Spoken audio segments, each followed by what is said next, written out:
เจ้าสบายดีมื้อนี้ทีมงานสุดยอดสมุนไพรเจเฮิร์บของพวกเฮากะได้ลงมาเยี่ยมยามลุงดอนเนาะอยู่บ้านพะแลงเมืองจำพรแขวงสวรรณเขตเฮาเนาะเจ้าสบายดีลุง สบายดี เจ้าสบายดีได้ข่าวว่าลุงนี่ได้ซื้อสุดยอดสมุนไพรเจเฮิร์บมาหาประทานเนาะ จ้า พวกเฮาก็ได้ลงมาติดตามอาการลงมาสอบถาม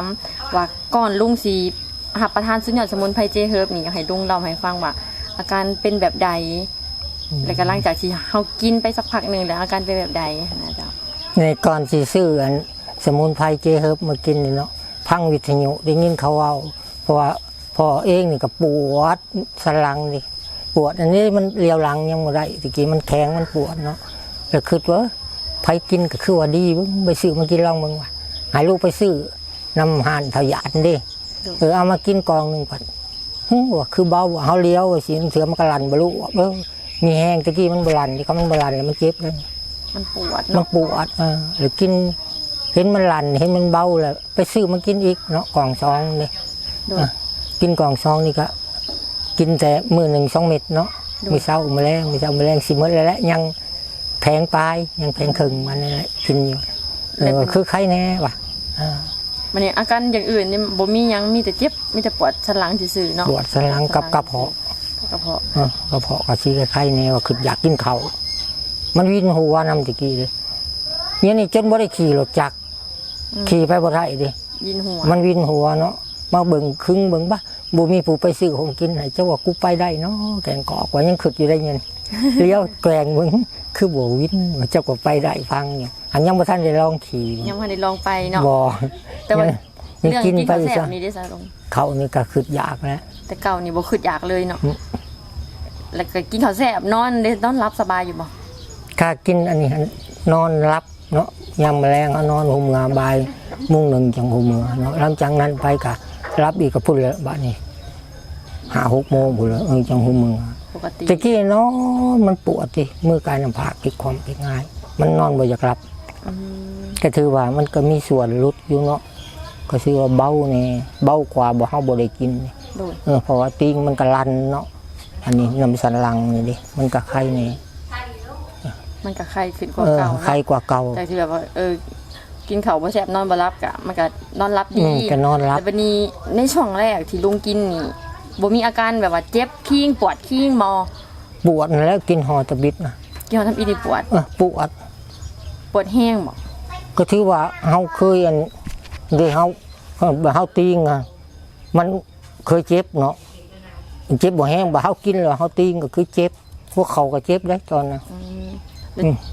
กิน แล้ว ก็เจ็บก็ขึ้นอยู่เบิ่งได้ยินแต่เขาเว้าเนาะลองกินต่อไปอีกคือว่ากินนั่นหลายบ่หัวคือว่ากินนั่นหลังอาหารบ่ไปกินก่อนอาหารบัดนี่ดิอย่างพี่ก็ค่าซ้ำเก่าเนาะมันก็เจ็บอยู่คือเก่าได้3-4 มื้อไปก็คือว่าเบาไปบัดนี่จังเบามาเลยจังได้กินฮอด2 กล่องเนาะกล่องที่2นี่เพิ่มเข้ามาก็ถือว่ามันเบาลดลง โดย เออ แต่ว่าอาการเจ็บก็ลดลงมันก็เป็นช่วงทำอิฐซื่อๆที่แบบมันตอดกับพยาธิเฮาแล้วมันก็สิเจ็บแต่ว่าอดกินไปก็มันเจ็บเพราะว่าบ่โดนประมาณ3 มื้อ4 มื้อมันก็จะเศร้าแล้วมันก็จะช่วยเฮ็ดให้เบาก็โตมันก็ดีขึ้นเนาะเดี๋ยวนี้เนาะคืออาการเจ็บนี่ก็บิดก็ลั่นบ่เจ็บคือแต่ก่อนเนาะ มันบ่ปวดแต่เก่ามันปวดจนว่าเฮาไปกับกายคนว่าเฮาขี่คุยเลยมันเลี้ยวบ่ได้ขี่รถกายเด้อันเขาอยู่ว่าสิค่ะบ่ได้เลี้ยวไปเลยเพราะว่ามันเลี้ยวบ่ได้เลี้ยวมืดเนาะเลี้ยวมืดมันล่มได้รถคันบ่หยุดเลยจังเลี้ยวไปทางกระโตเลย อายหมดเด้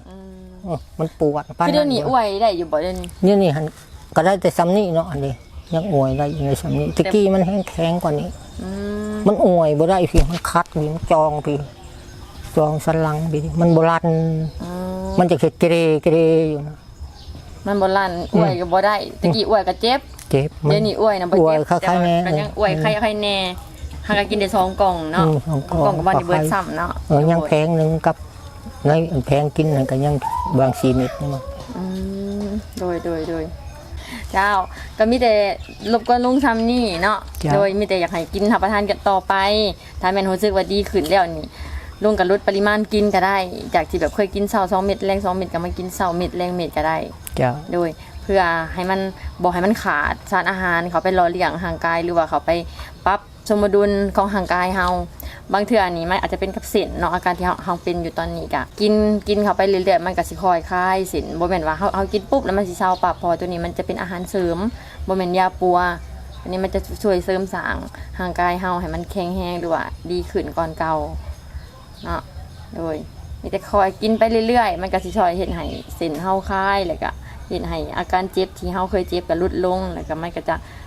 ค่อยดีขึ้นเจ้าสำหรับเหมือนคลิปนี้เนาะพวกเฮาก็ขอจบลงเพียงเท่านี้เนาะสบายดี